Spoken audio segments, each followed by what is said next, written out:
दोस्तों, अगर आप भी रिंकू सिंह और आंद्रे रसेल को दुनिया का सबसे खतरनाक खिलाड़ी मानते हैं तो हमारी इस वीडियो को लाइक जरूर कीजिएगा। दोस्तों, आईपीएल के तीसरे मैच में कोलकाता नाइट राइडर्स से मिली करारी हार के बाद सनराइजर्स हैदराबाद की मालकिन काव्या मारन की झलक उठा दर्द और आंसू। फिर उन्होंने बयान देते हुए जो कहा वह बयान तो सोशल मीडिया पर खूब बवाल हो रहा है।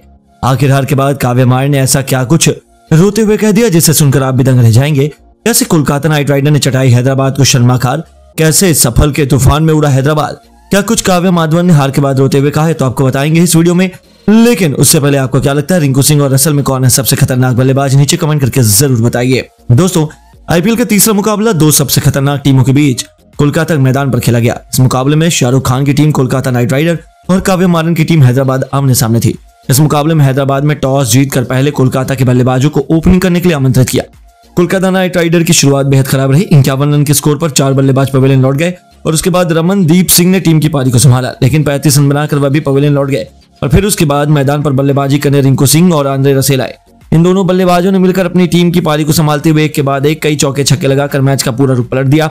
आंद्रे रसेल ने 25 गेंद का सामना करते हुए 7 गगनचुंबी छक्के और 3 चौकों की मदद से 64 रन ठोकर अपनी टीम के स्कोर को 20 ओवर में 208 रनों तक पहुंचा दिया। रसेल के तूफान देखकर हैदराबाद के बल्लेबाज पहले से ही नर्वस हो गए और इस लक्ष्य का पीछा करने उतरी। हैदराबाद की टीम की शुरुआत बेहद शानदार रही। मयंक अग्रवाल और अभिषेक शर्मा ने बेहतरीन बल्लेबाजी का नजारा दिखाया, लेकिन दोनों बल्लेबाज 32 रन बनाकर पवेलियन लौट गए। इसके बाद राहुल त्रिपाठी भी ज्यादा देर तक मैदान पर टिक नहीं सके। 20 रन बनाकर वह भी पवेलियन लौट गए। एडी मार्करम भी कुछ खास नहीं कर पाए और 18 रन बनाकर पवेलियन की शोभा बढ़ाने चले गए। 111 रनों के स्कोर पर हैदराबाद के 4 बल्लेबाज पवेलियन जा चुके थे। फिर क्या था, कोलकाता नाइट राइडर के गेंदबाजों ने खतरनाक प्रदर्शन दिखाते हुए एक बल्लेबाजों को पवेलियन का रास्ता दिखाना शुरू कर दिया और बड़े ही आराम से शाहरुख खान की टीम आईपीएल 2024 का पहला मुकाबला अपने नाम कर ली। स्टेडियम में बैठे कोलकाता के दर्शक खुशी से झूम रहे थे। शाहरुख खान भी अपने खिलाड़ियों के प्रदर्शन पर खड़े होकर तालियां बजा रहे थे, लेकिन वहीं हैदराबाद के फैंस बेहद निराश थे। टीम की मालकिन काव्या मारन भी अपनी हार पर अपने आंसुओं को रोक नहीं पाई और फिर उन्होंने नम आंखों से बयान देते हुए जो कहा उसे सुनकर आप भी दंग रह जाएंगे। तो चलिए अब हम आपको काव्या मारन के बयान को सुनाते हैं, क्या कुछ उन्होंने हार के बाद कहा है। हैदराबाद की मालकिन काव्या मारन हार के बाद अपनी नम आंखों से बयान देते हुए कहा कि मैं अपनी टीम के प्रदर्शन से बेहद निराश हूं। हमारे गेंदबाजों ने कुछ खास प्रदर्शन नहीं दिखाया, जिसके कारण कोलकाता की टीम विशाल स्कोर खड़ा कर पाई और फिर पहाड़ जैसे स्कोर होने के बाद हमारे बल्लेबाज काफी नर्वस हो गए, जिसके कारण हम लक्ष्य को हासिल नहीं कर सके। हम उम्मीद करते हैं कि अपने आने वाले मैच में शानदार प्रदर्शन करेंगे और किसी भी हाल में मैच को जीतेंगे, लेकिन मैंने सोचा नहीं था कि इस मुकाबले में हमें मार मिलेगी, क्योंकि गेंदबाजों ने शुरुआत में बेहतरीन प्रदर्शन किया, लेकिन अंत में मैच का पूरा पासा पलट गया। मैं अपने आंसू को रोक नहीं पा रही हूँ। इस हार को हम किसी भी हाल में आईपीएल का खिताब जीतना होगा। हमें इसके लिए सभी मैच जीतने होंगे और बेहतरीन प्रदर्शन करना होगा। मैं उम्मीद करूंगा कि अब आने वाले मैच में हमारे खिलाड़ी बेहतरीन प्रदर्शन करें। तो दोस्तों, देखा आपने किस तरह से हार के बाद फूट फूट कर रो पड़ी हैदराबाद की मालकिन काव्या मारन और फिर दिल जीत लेने वाला बयान दिया। लेकिन दोस्तों, अब आपको क्या लगता है हैदराबाद और कोलकाता नाइट राइडर में कौन सी टीम बेहद मजबूत है, नीचे कमेंट करके जरूर बताएं। दोस्तों, हैदराबाद के खिलाफ कोलकाता की जीत के बाद आया दुनिया भर के दिग्गजों का बयान। जी हां दोस्तों, कोलकाता और हैदराबाद के बीच खेले गए रोमांचक मैच में कोलकाता की टीम को जीत मिली है। इसके बाद दुनिया भर के दिग्गजों का बयान सामने आया है। इस बीच युवराज सिंह, सुरेश रैना से लेकर AB de Villiers, Chris Gayle, Gautam Gambhir ने कोलकाता की जीत के बाद आंद्रे रसेल और रिंकू सिंह को लेकर एक बड़ा बयान जारी किया है, जिसको सुनकर आपके भी होश उड़ जाएंगे। तो आखिरकार कोलकाता की जीत के बाद दुनिया भर के दिग्गजों ने क्या कहा, ये तो आपको बताएंगे ही, लेकिन उससे पहले आपको क्या लगता है आंद्रे रसेल और रिंकू सिंह में कौन है सबसे खतरनाक बल्लेबाज? अपनी राय नीचे कमेंट बॉक्स में जरूर दें। दोस्तों, आईपीएल 2024 का तीसरा मैच कोलकाता और हैदराबाद के बीच कोलकाता के घरेलू मैदान पर खेला गया, जहां पर इस मैच में कोलकाता की टीम को जीत मिली है। दरअसल इस मैच में हैदराबाद की टीम ने टॉस जीतकर पहले गेंदबाजी करते हुए कोलकाता की टीम को 208 रन 7 विकेट के नुकसान पर 20 ओवर में बनाने को बड़े किया और इसका पीछा करते हुए लक्ष्य को हासिल करने में असमर्थ रहे। ऐसे में कोलकाता की टीम को शानदार जीत मिल गई, जिसमें जीत के असली हीरो आंद्रे रसेल और रिंकू सिंह रहे हैं, जहां पर दोनों बल्लेबाजों ने मिलकर 85 रन की साझेदारी की, जहां पर आंद्रे रसेल ने 64 और रिंकू सिंह ने 23 रन का योगदान दिया।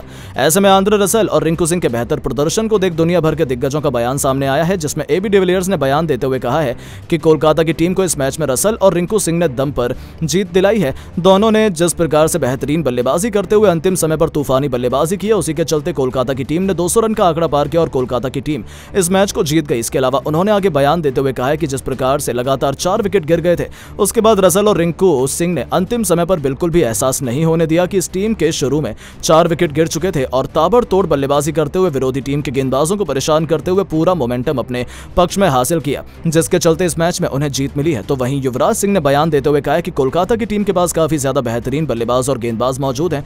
हालांकि कोलकाता की टीम के 4 विकेट बहुत जल्दी गिर चुके थे, लेकिन इसके बाद रसेल और रिंकू सिंह ने जिस प्रकार से अंतिम 5 ओवर में 85 रन की साझेदारी करते हुए टीम के लिए महत्वपूर्ण योगदान दिया है, उसी के चलते कोलकाता की टीम को इस मैच में जीत मिली है। अगर दोनों बल्लेबाज बेहतर बल्लेबाजी नहीं करते तो शायद 200 200 रन का आंकड़ा पार कर पाना भी कोलकाता के लिए मुश्किल होता। इसके अलावा उन्होंने आगे बयान देते हुए कहा है कि हैदराबाद की टीम इस मैच में कोलकाता की टीम के खिलाफ आंद्रे रसेल और रिंकू सिंह के दम पर ही शर्मनाक हार का सामना करती हुई आज दिखाई दी है। तो वहीं सुरेश रैना ने बयान देते हुए कहा है कि कोलकाता की टीम इस मैच में जीत गई है। कोलकाता की टीम को इस मैच के अंदर जीत मिली है, उसके पीछे आंद्रे रसेल और रिंकू सिंह का महत्वपूर्ण योगदान देखने को मिला है, क्योंकि अगर ये दोनों बल्लेबाज अपनी तूफानी बल्लेबाजी के जरिए टीम को मजबूती के साथ आगे ले जाने का कार्य नहीं करते और 200 रन का आंकड़ा पार नहीं करते तो इस मैच में हैदराबाद की टीम को जीत मिल जाती। इसके अलावा उन्होंने आगे बयान देते हुए कहा है कि हैदराबाद की टीम के खिलाफ अगर रसेल और रिंकू का बेहतर प्रदर्शन देखने को नहीं मिलता तो कोलकाता की टीम 150 रन पर ऑल आउट हो जाती, लेकिन इन दोनों बल्लेबाजों के दम पर कोलकाता की टीम को हैदराबाद के लिए खिलाफ जीत मिली है। तो वहीं गौतम गंभीर ने बयान देते हुए कहा है कि कोलकाता की टीम के पास सबसे खतरनाक बल्लेबाज और गेंदबाज मौजूद है, लेकिन कोलकाता की टीम की फील्डिंग काफी ज्यादा खराब रही थी और उनकी गेंदबाजी भी कुछ खास प्रभाव नहीं डाल पाई। अंतिम समय पर छक्के और चौके की बारिश करते हुए अचानक से स्कोर कार्ड को 150 के बजाय 200 के पार पहुंचा। वो बताता है कि कोलकाता की टीम इस सीजन में क्या कुछ कर सकती है। इसके अलावा उन्होंने आगे बयान देते हुए कहा है कि कोलकाता की टीम के लिए अगर रिंकू और रसेल बेहतर बल्लेबाजी नहीं करते तो टीम का इस मैच में जीतना काफी मुश्किल होता है। ऐसे में मेरे लिए जीत के हीरो रिंकू और रसेल हैं। तो दोस्तों, आपको क्या लगता है कोलकाता की टीम के जीत के असली हीरो कौन रहे? अपनी राय नीचे कमेंट बॉक्स में जरूर दें। दोस्तों, आईपीएल का तीसरा मुकाबला कोलकाता नाइट राइडर और सनराइजर्स हैदराबाद के बीच कोलकाता के ईडन गार्डन मैदान पर खेला गया। इस मुकाबले में हैदराबाद में टॉस जीतकर पहले कोलकाता को बल्लेबाजी करने के लिए आमंत्रित किया। टीम की तरफ से ओपनिंग की शुरुआत करने मैदान पर दो खूंखार बल्लेबाज फिलिप सॉल्ट और सुनील नारायण आए। ये दोनों बल्लेबाज बेहद आक्रामक अंदाज में नजर आ रहे थे। फिलिप सॉल्ट टीम के स्कोर को तेजी से आगे बढ़ा रहे थे। दूसरे ओवर में मार्को जॉनसन की जमकर कुटाई कर दी और 3 छक्के जड़ दिए, लेकिन सुनील नारायण टीम के लिए केवल 2 रन बनाकर बहुत जल्द पवेलियन लौट गए। 23 रनों के स्कोर पर कोलकाता को पहला झटका लग गया, जिसके बाद मैदान पर वेंकटेश अय्यर आए, लेकिन वो भी 7 रन बनाकर केवल पवेलियन लौट गए। इसके बाद बल्लेबाजी करने आए कप्तान श्रेयस अय्यर, लेकिन ये बिना खाता खोले पवेलियन लौट गए। 32 रनों के स्कोर पर 3 बल्लेबाज कोलकाता के पवेलियन की शोभा बढ़ाने लौट चुके थे, लेकिन एक तरफ फिलिप सॉल्ट मैदान पर टिके हुए थे। उनका साथ देने के लिए नीतीश राणा आए। वो भी टीम की पारी को संभालने की पूरी कोशिश कर रहे थे, लेकिन केवल 9 रन बनाकर मयंक मार्कंडे के शिकार हो गए। कोलकाता के 4 बल्लेबाज केवल 51 रनों के स्कोर पर पवेलियन जा चुके थे, लेकिन फिलिप अकेले मैदान पर खड़े थे। उनका साथ देने के लिए अब रमनदीप सिंह आए। इन दोनों बल्लेबाजों ने मिलकर टीम की पारी को संभाला। एक के बाद एक कई चौके छक्के लगाए, एक अच्छे पार्टनरशिप की तरफ भी बढ़ रहे थे। अपनी टीम के स्कोर को 10 ओवर में 77 रनों तक 4 विकेट के नुकसान पर पहुंचा दिया था। वहीं फिलिप्स देखते ही देखते अपने अर्धशतक की तरफ बढ़ने लगे। बेहद ही आक्रामक अंदाज में बल्लेबाजी कर रहे थे। टीम का स्कोर तेजी से आगे बढ़ रहा था। 12 ओवर में केकेआर टीम का स्कोर 100 रनों के पास पहुंच गया। वहीं फिलिप्स सॉल्ट 48 रन बनाकर खेल रहे थे और रमनदीप 35 रन बनाकर उनके साथ दे रहे थे। 54 रन की इन दोनों खिलाड़ियों के बीच पार्टनरशिप हो चुकी थी, लेकिन टीम के लिए 13वां ओवर फेंकने आए खुद कप्तान पैट कमिंस ने अपने ओवर की पहली गेंद पर रमनदीप सिंह को पवेलियन का रास्ता दिखा दिया और कोलकाता को 5वां झटका लग गया। लेकिन अभी भी फिलिप सॉल्ट मैदान पर टिके हुए थे। उनका साथ देने के लिए अब रिंकू सिंह मैदान में आए और आते ही उन्होंने पैट कमिंस को शानदार चौका जड़कर उनका स्वागत किया। उसके बाद फिलिप सॉल्ट ने मयंक मार्कंडे के ओवर की दूसरी गेंद पर शानदार चौका लगाकर अपना अर्धशतक ठोक दिया, लेकिन मयंक मार्कंडे ने इस ओवर की चौथी गेंद पर फिलिप सॉल्ट को पवेलियन का रास्ता दिखा दिया और कोलकाता का 6वां विकेट गिर गया। अब रिंकू का साथ देने के लिए मैदान पर आंद्रे रसेल आ चुके थे। आते ही उन्होंने अपना तूफान मचाना शुरू कर दिया। मार्कंडे के ओवर की पहली गेंद पर उन्होंने छक्का जड़ा। इसके बाद भी वो नहीं रुके। चौथी गेंद पर भी उन्होंने वही अंदाज अपनाया और एक और छक्का जड़ दिया। अपनी टीम के स्कोर को तेजी से आगे बढ़ाने लगे। इसके बाद भी वो नहीं रुके। मार्कंडे की 5वीं गेंद पर भी उन्होंने अटैकिंग शॉट खेलते हुए एक छक्का जड़ दिया। रफल का ये तूफान देखकर स्टेडियम में बैठे दर्शक भी खुशी खुशी झूम उठे। 16वां ओवर में अपनी टीम के स्कोर को 141 रन तक पहुंचा दिया। इसके बाद भी रसेल का बल्ला रुकने का नाम नहीं लिया। 17वां ओवर लेकर आए भुवनेश्वर कुमार को भी रसेल ने जमकर कूट दिया।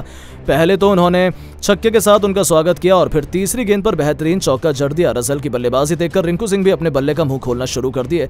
भुवनेश्वर कुमार की अंतिम गेंद पर रिंकू ने शानदार कवर ड्राइव लगाकर चौका जड़ दिया और टीम के स्कोर को तेजी से आगे बढ़ा दिया। तूफान मचाते हुए इन दोनों बल्लेबाजों ने अर्धशतकीय साझेदारी बना ली। इसके बाद भी रसेल नहीं रुके। भुवनेश्वर कुमार की गेंद पर एक छक्का जड़कर उन्होंने अपना तूफानी अर्धशतक केवल 20 गेंद में ठोक दिया। इसके बाद भी वो नहीं रुके। चौके और छक्कों की लगातार अपनी टीम को 20 ओवर में 208 रनों तक पहुंचा दिया और हैदराबाद के सामने विशाल लक्ष्य खड़ा कर दिया। इस लक्ष्य का पीछा करने के लिए हैदराबाद की तरफ से ओपनिंग करने अभिषेक शर्मा और मयंक अग्रवाल, वहीं गेंदबाजी करने आए आईपीएल के सबसे महंगे खिलाड़ी मिचेल स्टार्क, अग्रवाल और अभिषेक भी बेहतरीन बल्लेबाजी का नजारा दिखा रहे थे। पहले ही ओवर में इन दोनों बल्लेबाजों ने मिचेल स्टार्क के 12 रन बटोरे और वहीं फिर टीम के लिए दूसरा ओवर फेंकने आए हर्षित राणा ने बेहतरीन गेंदबाजी का नजारा दिखाया। इस ओवर में केवल 5 रन ही दोनों बल्लेबाज बना पाए। हैदराबाद का स्कोर 2 ओवर में केवल 17 रन बन पाया था। अपनी टीम के स्कोर को तेजी से आगे बढ़ाने की ये दोनों बल्लेबाज पूरी कोशिश कर रहे थे। मयंक अग्रवाल बेहद बल्लेबाजी बेहतरीन कर रहे थे। दोनों खिलाड़ी अच्छी पार्टनरशिप की तरफ बढ़ रहे थे। अभी तक एक भी विकेट नहीं गंवाया था। अगली टीम के स्कोर को 4 ओवर में 40 रनों तक पहुंचा दिया। मयंक अग्रवाल वहां लगातार चौके छक्के लगाए जा रहे थे। इनका बल्ला रुकने का नाम नहीं ले रहा था। दोनों बल्लेबाजों के बीच बेहतरीन पार्टनरशिप भी हो रही थी। देखते ही देखते दोनों बल्लेबाजों ने मिलकर अपनी टीम के स्कोर को 4.3 ओवर में ही 50 रनों तक पहुंचा दिया।